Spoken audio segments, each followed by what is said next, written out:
한국 축구 국가대표팀의 핵심 선수인 손흥민 선수와 이강인 선수의 불화설이 터진 가운데 위사건과 관련해 중국은 생각지도 못한 곳에서 긁혀 붕괴하고 있는데요. 바로 이 두 선수의 갈등을 유발했던 매개체가 탁구였다는 점이 중국의 발작 버튼을 눌리게 했습니다. 요새 웃을 일이 없었는데 역시 중국이 웃기는 거 하나는 잘하는 것 같습니다. 웃음 굴기 대성공. 중국 매체 내시즌은 지난 2월 14일 손흥민의 손가락이 탈구되기까지 한 내용을 겪고 있는 한국 축구대표팀이라는 제목의 기사에서 이강인과 젊은 세대 선수들은 식사를 빨리 마친 뒤 탁구를 즐기러 갔고 손흥민은 선수단끼리 대화를 갖자며 이들을 다시 불러세웠다. 그러나 이강인은 코치도 허락한 탁구를 왜 제재하냐며 반박하였고 이에 감정이 격해져 몸싸움이 일어났다. 이강인은 탁구를 치면 팀원들 사이의 관계가 좋아질 수 있다고 믿었다.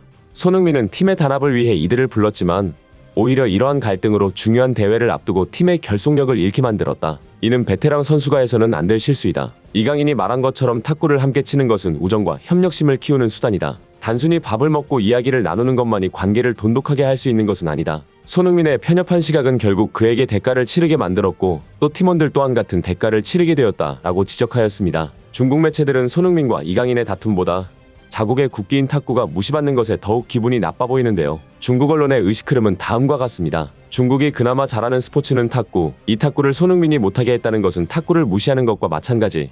그러므로 중국의 자존심이 상했고 손흥민을 비판한다라는 순서로 흘러갑니다. 진짜 의식이 흘러가는 대로 생각하는 것이죠. 그래서일까요? 중국에서는 한국의 여론과 달리 유독 손흥민 선수에 대한 비판이 들끓고 있습니다. 손흥민 선수가 예전부터 후배들을 괴롭혔다는 둥, 한국에는 선배가 후배에게 가스라이팅을 한다는 둥, 마치 손흥민 선수가 이강인을 질투해 괴롭힌다는 등 근거 없는 주장들을 펼치고 있죠. 아무래도 탁구 때문에 이러는 것 같습니다. 한편 손흥민 선수가 요르단전 경기 종료 후 보인 행동에 국내 축구 팬들은 안타까움을 드러내었는데요. 당시 손흥민 선수는 고개를 푹 숙이며 패배에 대한 죄책감을 느끼면서 손에 묶어놓은 붕대를 어루만지며 복잡한 표정을 짓고 있었습니다. 내용의 당사자이자 또 현 국대 주장으로서 요르단전 패배에 대한 모든 책임을 짊어지고 있는 듯한 모습이었습니다. 이에 한 네티즌은 이렇게 말했습니다. 손흥민, 모든 게 제 탓입니다. 이강인, 제가 잘못했습니다. 정몽규, 이게 다 선수 탓입니다. 클린스만, 비행기 이륙. 다행히 손흥민 선수는 고통의 땅이었던 카타르에서 바로 토트넘으로 복귀해 안정을 되찾은 모습이었습니다. 지난 14일 토트넘 공식 유튜브 채널에 올라온 훈련 영상에서는 비록 부상 여파로 손가락 붕대를 감고 있었지만 표정만큼은 한결 밝아진 것을 볼 수 있었는데요. 팀 동료인 에메르송 로얄은 라커룸에서 손흥민 선수에게 장난을 치며 기분을 풀어주려 하는 모습도 포착되었습니다. 한편 이강인 선수의 주장항명 사건에 대한 축구 팬들의 비판도 거세지고 있습니다. 사실 이강인 선수가 어릴 때부터 해외에서 생활했기 때문에 조직 문화에 대한 이해도가 낮아 그동안 선배들과의 잦은 마찰이 있었던 것은 사실입니다. 가끔씩 이제 살짝 선을 살짝씩 넘을 때가 있어요. 강인이가. 강인이는 이제 저희 좋다고 이제 장난을 치는 건데 아무래도 대회 중이다 보니까 각자 서로 예민할 때가 있는데 그걸 이제 강인이는 모르고 장난을 치는 거죠. 그래서 이제 형들이 가끔씩 화날 때가 있는데 강인이는 그걸 모르니까 저희는 또 뭐라 할 수가 없어요. 강인이 정상적인 애는 아니고요. 아니, 안 좋게 그런 게 아니라 강인이도 뭐 선을 좀 넘는 경우가 있죠. 저는 가만히 있지 않고 응징을 해요. 뭐 강인이 뭐 정상 비정상을 떠나서 그냥 문화가 다르다고 생각을 해서 최대한 이해를 하려고 노력했지만 저도 한 번씩 성격이 있다 보니까 이게 욱할 때는 그래도 좀 따로 불러서 같이 말을 좀 많이 했던 것 같아요. 조용히 밥을 먹고 있는데 갑자기 저한테 욕을 하더라고요. 말하지 마. 많이 당황했습니다. 그러나 로마에 왔으면 로마법을 따라야 하듯 한국에서 국가대표로 발탁이 되었으면 한국식 문화를 따라야 하는 것이 맞습니다. 특히 대표팀 막내뻘 선수가 최고참 주장에게 항명한다는 것은 있을 수 없는 일이죠. 실력과 연봉으로만 평가받는 클럽에서의 생활과 국가대표에서의 생활은 엄연히 다를 수밖에 없습니다. 한편 한국 대표팀의 한 차례 폭풍이 몰아치고 있자 중국에서는 이제 한국 축구의 시대는 완벽하게 끝났다는 분석을 내놓아 화제가 되고 있습니다. 중국 축구 해설위원인 황젠샹은 지난 13일 자신의 SNS에 다음과 같은 글을 적었습니다. 한국 대표팀의 아시안컵 준결승에서 발생한 내부 분쟁에 대한 뉴스를 보고 난 뒤 이제 그들이 왜 이렇게 고생했는지 이해할 수 있었다. 내부에서 문제가 있는 팀이라면 순조롭고 효율적이며 합리적인 전술을 펼칠 수 없다. 왜냐하면 팀원들 간에 서로 충돌하기 때문이다. 경기에서 아이컨택이 없다는 것은 말할 것도 없고 눈을 맞추고도 공을 전달하지 않거나 받지 않는 경우도 빈번하다. 이 내부 분쟁에 대한 뉴스는 비판 속에 서 있는 클린스만에게 구원이 될 것으로 보인다. 물론 그가 자리를 유지하는데 충분하지는 않겠지만 적어도 그의 전술 무능에 대한 많은 비난을 해소해 줄 것이다. 솔직히 말해서 개인적으로 나는 한국 축구가 앞으로 10년에서 20년 내에 매우 빠른 속도로 쇠퇴할 것이라 판단한다. 그 이유 중 하나는 한국 청년들이 결혼하지 않고 출산하지 않아 인구 증가율이 매우 느리고 교육 환경이 극도로 심화되고 있으며 부모들은 자녀를 팀 프로젝트에 참여시키는 것보다 개인 기술을 연마시키기 위해 시간과 돈을 투자하는 경향이 있기 때문이다. 이러한 추세가 계속되면 축구를 할 아이들이 거의 없을 것이다. 한국 축구의 정신적인 측면의 전통적인 강점인 단결과 협력, 끈질긴 인내력도 소위 MZ로 불리는 세대와 또 해외에서 자란 세대들의 다양성과 느슨함으로 인해 점차 변형되고 약화될 것이다. 그래서 한국 축구의 이번 아시안컵 여정은 그들의 발전 사상에서 전환점이 될 수 있으며 이제부터는 전진과 추격의 동력을 잃게 될 것이고 이것은 후퇴의 시작을 의미한다. 물론 아시아 최고 수준과 안정적인 월드컵 진출은 여전히 오래 지속될 수 있다. 내가 말하는 것은 유럽과 남미 축구를 따라잡고 위협하는 능력이 점차 약화될 것이란 거다. 잊지 말아야 할 것은 손흥민, 이강인과 같은 한국 축구의 핵심 자원은 국내에서 성장하지 않았다는 것인데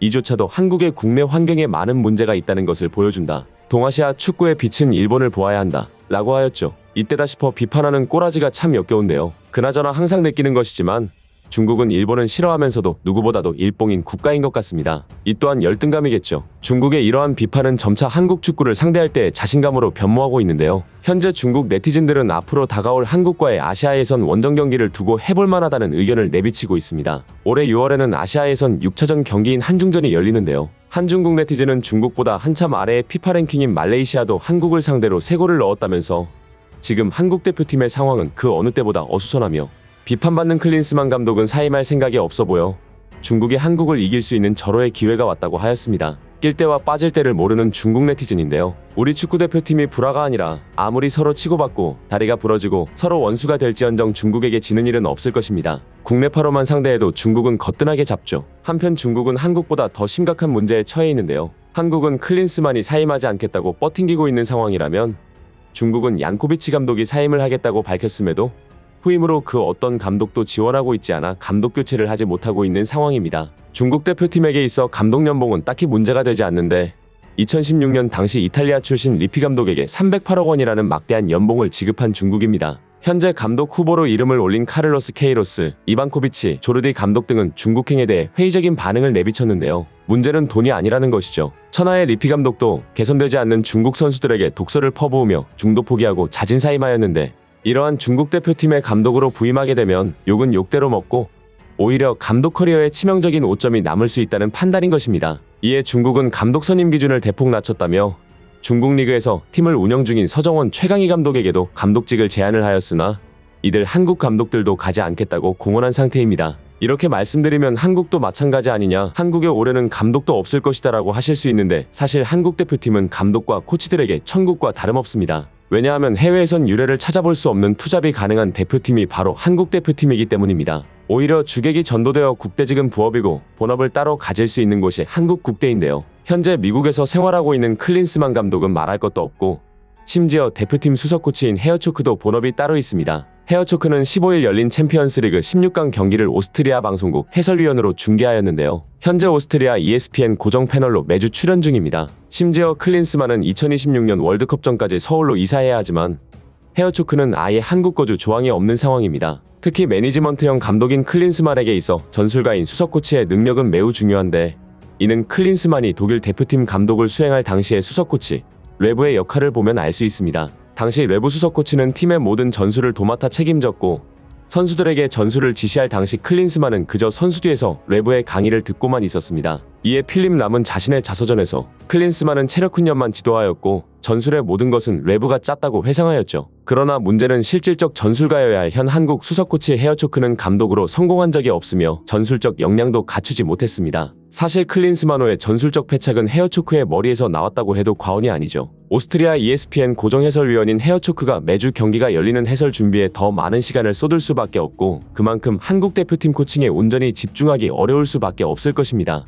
심지어 감독과 수석 코치는 팀의 쟁점에 수시로 소통해야 하는데 한 놈은 미국에, 한 놈은 오스트리아에 있는 상황으로 이는 바지형 얼굴마담 감독에게 돈을 다 퍼준다고 코칭 스태프에 줄 예산은 확보하지 않아 코치가 투잡과 재택근무를 해도 되는 상황을 만든 축구협회의 전적인 잘못입니다. 중국은 탁구로 빡치고 한국은 몽기로 빡치고 그러나 문제는 국내 여론의 비판 타겟이 정몽규와 클린스만이 아닌 이강인 선수에게로 넘어갔다는 데에 있습니다. 클린스만 정몽규 진자림에 대한 비판은 서서히 줄고 있고 이강인 선수에 대한 책임론만 커지고 있는 상황이죠. 물론 이강인 선수는 몇 번이고 반성하는 마음을 되새겨야 할 것입니다. 실력이 아무리 좋아도 팀워크에 해가 되는 선수는 결코 기용될 수 없기 때문입니다. 국민들을 대표하는 자리가 국가대표이고 그 대표 선수들을 대표하는 자리가 주장입니다. 주장을 뽑아놓고 항명할 것이라면 주장의 존재 의미가 없으며 이로 인해 주장이 무너지면 팀원도 자연스럽게 무너지게 되는 것이죠. 손흥민 선수가 국대 은퇴까지 시사하며 회의감을 내비친 것도 이러한 이유입니다. 그러니 탁구고 뭐고 일단 축구나 좀 제대로 합시다. 오늘의 한 줄 평.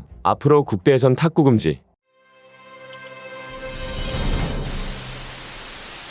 하지만 이강인은 탁구에도 재능을 보였어. 탁구를 처음 해본 이강인이 서령우 상대로 앞서 나간 거야. 처음 한 건데? 중요한 매치 포인트를 앞두고 있는데 손흥민이 와서 한마디 했지. 뭐라고 했는데? 탁구 치지 마.